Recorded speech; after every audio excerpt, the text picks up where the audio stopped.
Chose promise, chose due. Je vous avais dit dans une vidéo précédente que nous irions visiter le château de Termes dans l'Aude. Eh bien aujourd'hui ce sera chose faite. Je vous invite donc à nous suivre. A tout de suite. Tout à l'heure nous serons tout là-haut. Au grand plaisir de Nathalie. Ça grimpe. Voilà, pour l'instant on grimpe.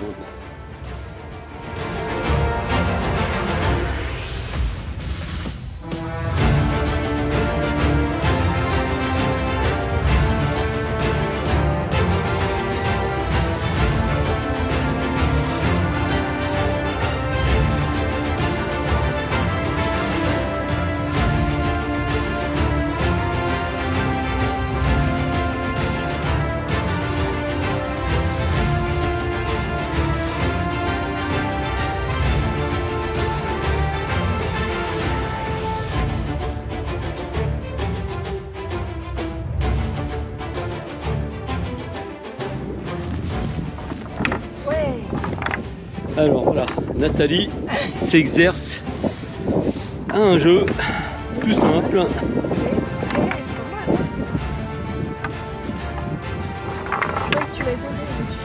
Bah non, je t'aide pas à la penser, mais l'important ce sont les images, Nathalie.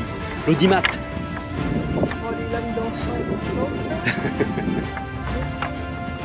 Voilà. Ouais. Même à la maison. Ah. Voilà, parfait. Voilà. Par contre, tu peux ouvrir. Bon bah laisse, hein. Laisse. Non, je plaisante, on va la ramasser là-bas. Et voilà. Bon allez, on continue là. Oh, tout ça, voilà, quelques jeux comme ça pour se distraire. Pas tous les faire, sinon on ne visitera pas le château. Oh, c'est joli là. Oui. Il y a des pans de murs, t'as vu? Donc là, on a une vue sur le village.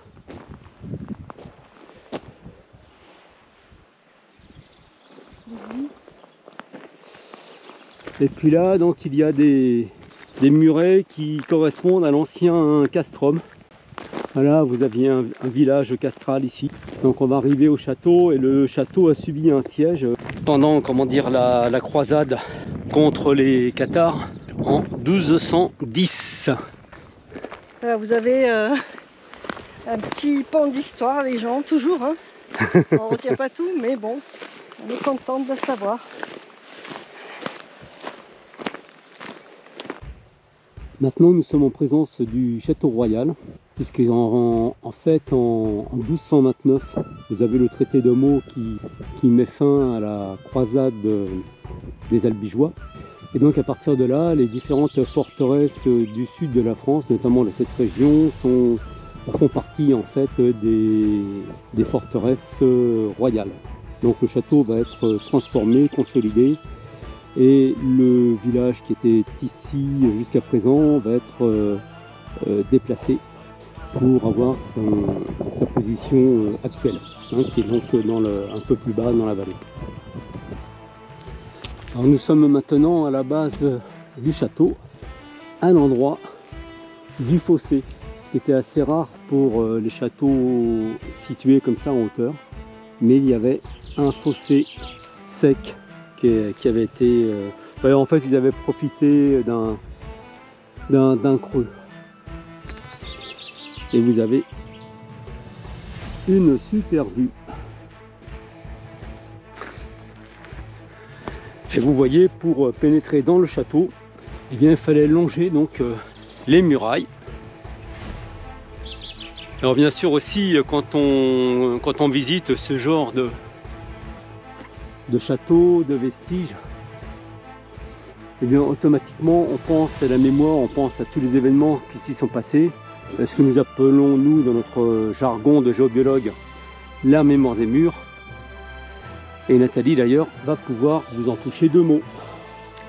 Oui, quand on s'adosse à cette balustrade qui est récente, hein, on sent, enfin ce que j'ai ressenti, hein, c'est on attendait là avec la boule au ventre, on attendait l'assaillant, on regardait à à combien il était par rapport à la distance. Et je sens une espèce de... Quand on se pose là, près de la balustrade, il y a une attente un peu dans l'angoisse. Voilà, c'est ce que je sens. C'est pas dramatique, mais il y a une angoisse un peu stressante en disant voilà qui arrive, qu'est-ce qu'on va faire, tout ça. Et en plus, comme j'ai écrasé de la marjolaine, ça sent bon la marjolaine, j'adore. Ça me rappelle les pizzas maison. En tout cas, c'est bon.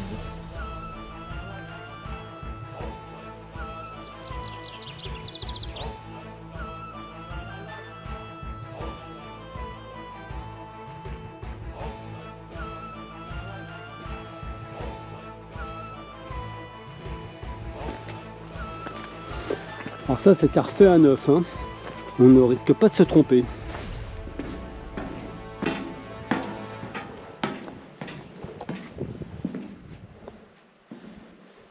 Vous voyez, donc là, ils ont reconstitué la porte. Il reste encore des traces dans les murs.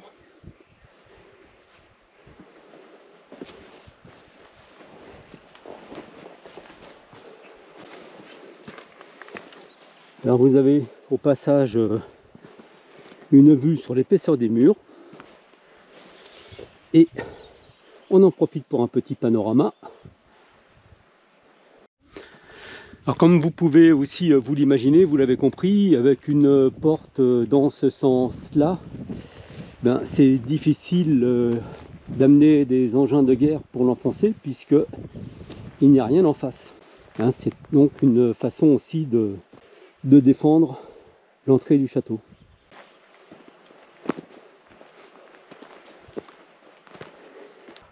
Après, je reste toujours très prudente, hein, je ne sais pas, comme le canal de l'intuition est le même que le canal de l'imagination, c'est toujours, la frontière est très mince.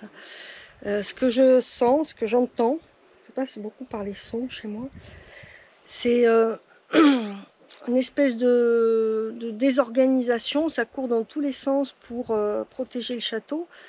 Ouais, c'est assez désorganisé, on sent qu'il n'y a pas de stratégie militaire, hein, comme notre ami Jean pourrait nous l'indiquer. C'est très... Ça part dans tous les sens, je les entends courir, des espèces de cliquetis d'armure ou je sais pas quoi, enfin des bruits, et ça court dans tous les sens, c'est vraiment désorganisé, donc il y a un peu de panique à bord. Voilà ce que je sens. Après,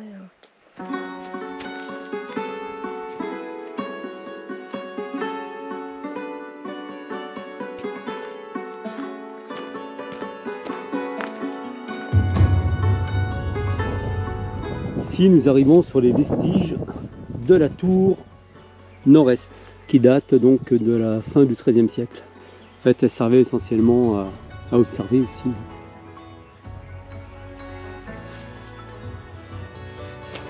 Là, une fameuse meurtrière, dont on apprend l'objet dès notre plus jeune enfance à l'école. Maintenant, nous arrivons à la poterne. Alors nous sommes face à un ancien escalier qui montait, vous voyez, tout là-haut pour aller sur les remparts. Et là vous avez donc la poterne. Voilà. Qui donne l'accès extérieur. Alors apparemment il y avait une barbacane aussi juste avant. Vous voyez, vous trouvez encore voilà, dans les murs les vestiges des portes. Et puis nous ressortons. Et si l'on se rapproche du bord, eh bien on distingue en bas le sentier que j'ai emprunté dans la vidéo précédente pour aller à la cascade.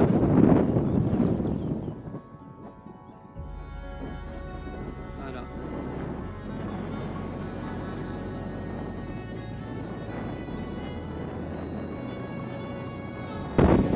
Et là sur le mur vous voyez l'autre côté de la meurtrière. Allez, on va retourner au château avant de s'envoler.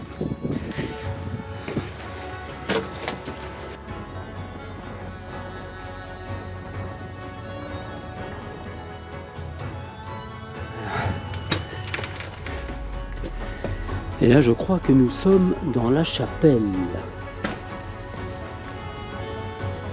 D'ailleurs, il suffit de voir un petit peu là, comment on monte les murs.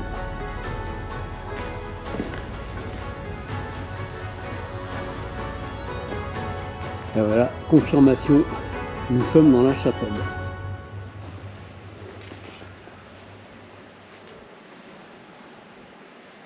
En tout cas, nous sommes à l'abri du vent. C'est déjà ça. Nord-sud? Non, alors on a l'ouest. Ouais, elle est orientée nord-sud, ouais, curieusement. Ouais. Et ben, ça pousse bien là, c'est l'endroit pour l'instant du château qu'on a vu. Ça pousse au niveau du champ d'énergie vitale, il y a une bonne énergie là. Ça ne m'étonnerait pas qu'il y ait un vortex, quelque chose comme ça, il faudra mesurer. Non, on va regarder, ouais. Ouais. Ouais, c'est sympa là. Ah, ça fait du bien là. Voilà, s'il y a un endroit où on peut méditer, c'est ici. Là, c'est chouette.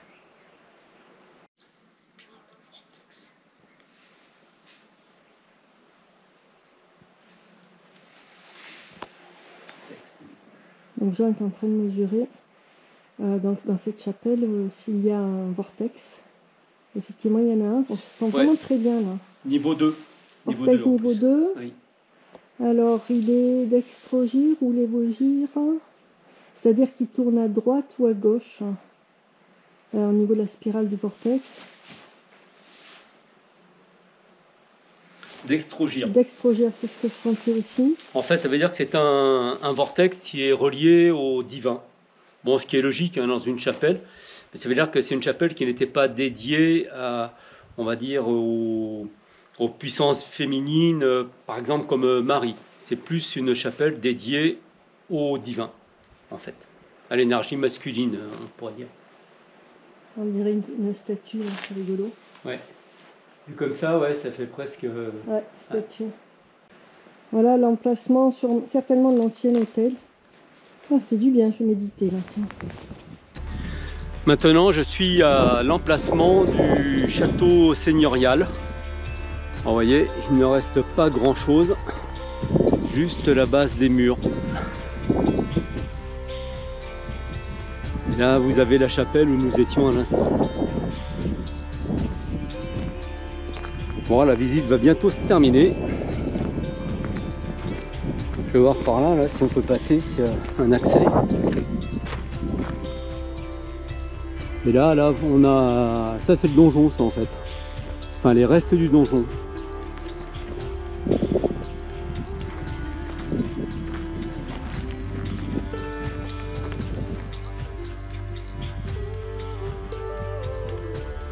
Donc là, Nathalie me propose de descendre en rappel, apparemment.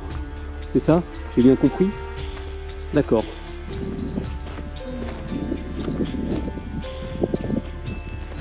La chapelle, toujours.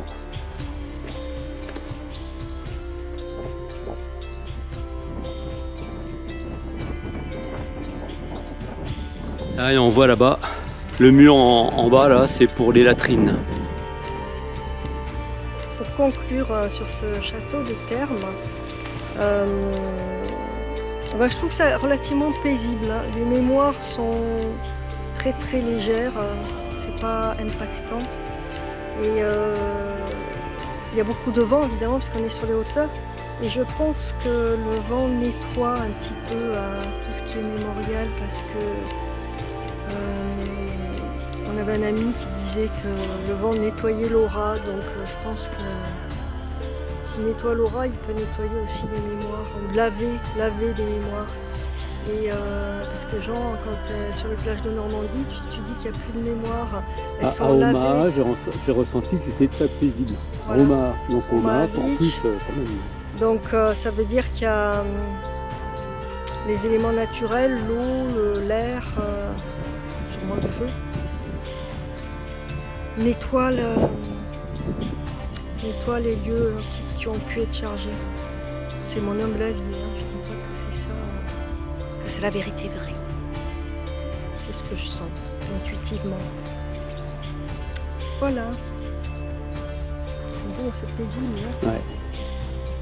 Et là, nous avons maintenant une vue sur le logis, tout ce qu'il en reste. Bon bah écoutez les amis, nous avons terminé la visite du château de Termes. J'espère que cette visite vous a plu. Bah, finalement on a basculé un peu sur la géobiologie, hein. C'est pas très grave, c'est pas ce qui était prévu au départ, mais c'est pas grave. Et donc voilà, exactement. Alors si cette vidéo vous a plu, comme d'habitude, n'hésitez pas à appuyer sur le petit pouce de YouTube. Et tout aussi bien, voire mieux, n'hésitez pas à vous abonner. Et puis à la partager aussi. Oui, Nathalie a raison, de la partager et vous abonner. Bon bah allez, bisous et puis à la prochaine. Ciao. Salut.